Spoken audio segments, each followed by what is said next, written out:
ألم تر إلى الذين أوتوا نصيبا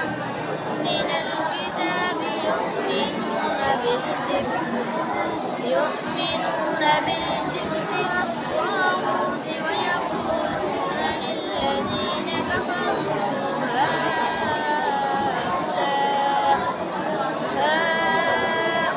هؤلاء أهدى من الذين آمنوا سبيلا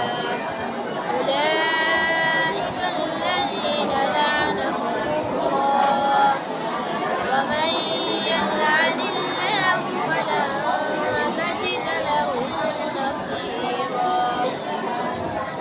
أم لهم نصيب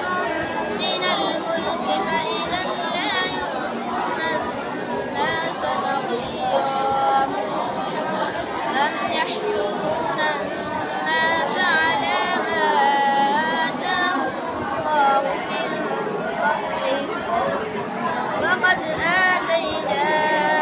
آل إبراهيم الكتاب والحكمة وآتيناهم ملكا عظيما فمنهم من آمن به ومنهم من صد عنه وكفى بجهنم